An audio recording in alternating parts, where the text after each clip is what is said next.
We're starting with a centuries-old tradition that is about to land on your own kitchen table. Block printing is a hands-on art form that turns simple materials into stunning, one-of-a-kind designs. And today we're diving into the DIY process that I'm told is as satisfying as it is beautiful.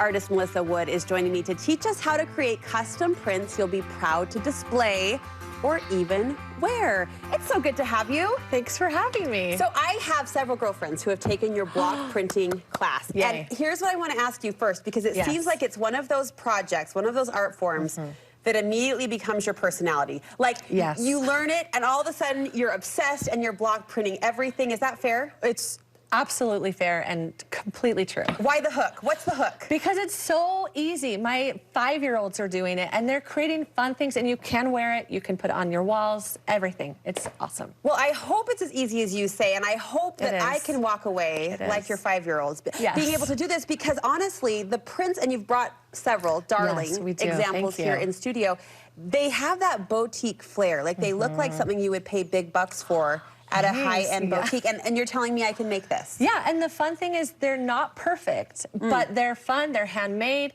because you can print anything on a printer. Yeah. But this is fun, there's the hand of the artist, and it's so unique. Block printing, by definition, for those of us who aren't artsy, is just the same motif, the same design, printed again and again. Yep, just like this. Okay, so you pick your whatever, your flower, your sun, and you stamp it, ink it, whatever. I don't know what we're gonna do. What supplies do we need? So, very easy, accessible things. I mean, we were talking before the show, potatoes. Or you can use it with potatoes. That's how I got started. Oh, I remember that craft as a kid. Lots of times in school you'll do potatoes where you carve out your shape.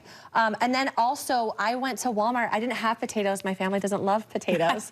So I just got that like French craft fries form. French fries? Yes. Okay. But in its true form. Thank you. Okay, just had to clarify. Yes. So I had a ton of this adhesive foam. Oh yeah. That you just, you know, Walmart, Hobby Lobby, everywhere has this. Yeah. And so I had this adhesive kind, put it on the back of a cereal box, and we made our own. You made your own design, our own little designs that we could do it because we didn't have potatoes. So we, you know, stamped these, and then of course once I got hooked, then I started buying hundreds of blocks. Have we counted?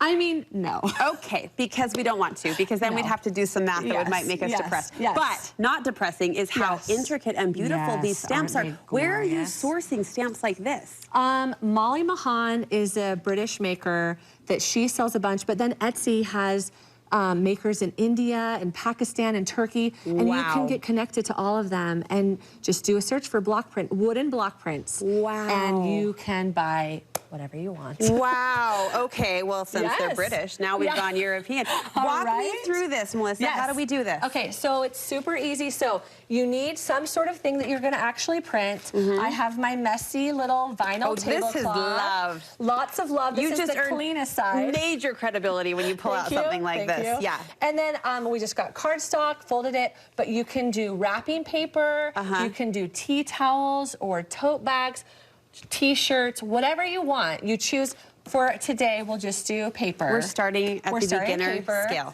And then I'm gonna grab these. We also have these little daubers, and they're called Spouncers daubers. It's like one of those little foam paintbrushes. I'm dying. Look at this. Aren't those darling? I mean, speaking of European, this is what you'd find in like the Bowden catalog, or these are the prints that you would find. That is the highest compliment. Oh, good. I'm so glad. My most favorite store. I know, mothership, right? Yes, and then just like 50-cent craft store acrylic. Okay. There are screen printing ones you can do as fancy as you want, but this works great. Why would I want a screen printing paint?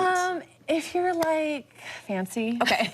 And you have it, and I think it would last longer with washes, but if you're doing it on fabric, as long as you iron after it's dry, these work awesome. Beautiful. So beautiful. Just dorky craft paint is awesome. Then you take your little So you can be fancy or you can be dorky. It's just you choose your everybody adventure. knows where I land, what island I live on, but it's fine. So I love red. So you just take your little dauber. Can I go? Yeah, absolutely. Spush it in there. Is that the technical term? Splush, daub.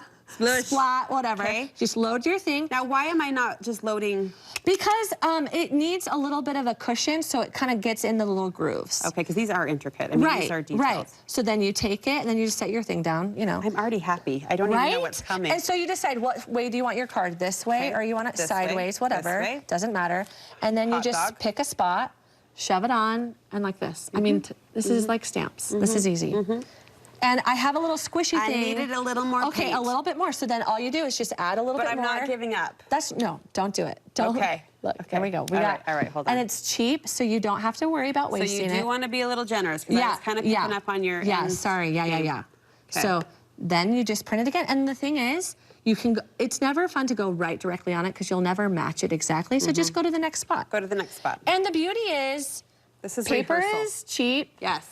You know, like, you just try. Okay, now I got too much. Gosh. Okay, here, watch. No, it's Look, okay. do this one, switch me once. This is rehearsal. I am not daunted. Because these were just trying it out. And then you see how much, and then you start, I just start with paper. And then you can always move to fabric. That way you know the pressure. That you said about a 5-year-old?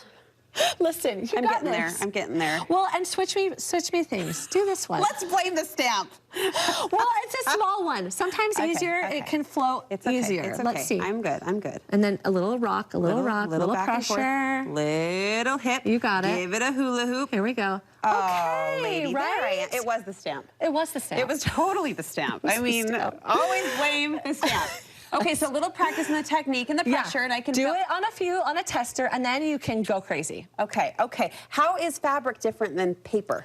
It, you know, some of it absorbs it a little bit differently. You can see it's not as crisp as on paper, but really it's very similar. So embrace the imperfection. Yeah, and that's the beauty of it. Like, it doesn't have to have a perfectly clean, because if we wanted it perfect, we would just print it in a printer. So this is, it's a fun, creative hang. And spacing, does that depend on the size and scale of the design? And just whatever your heart desires. I mean, listen, because you have like something, you know, not fancy on the side, you can just go off on the side and stamp it right here on the edge. For the end. If you want that look, but you know, some of them I just keep it centered in the middle. So you can go as wild or as, you know, simple and classy as you want. And with the two-tone, like the strawberries, for example. Yes. Any advice there? So that one, it actually comes as 2 separate stamps. Okay. So some people in my classes get real fancy, and they go, okay, I want only the stems to be green. Oh, no. But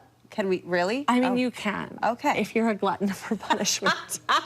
So I don't. I just stick to the, you know, one color. Yeah. And then if I want, I can add another piece, like the, you know, that. And this would be under the umbrella of dorky question, but can I wash that? Yes. And if you're doing it on fabric or a tote bag, it is best once it's dry, iron it on high heat. Okay. Put like a piece of parchment so you're not ruining your iron. And just iron it for like 30 seconds. To seal it and just... To seal it. Okay. And then I've washed and dried, and it's awesome. Dried too. Yeah. Look at these stamps. I'm just still, I mean, I've been listening to every word, but This one like... is hand carved. What? I know. So I it's feel reverent. A little pricier, but...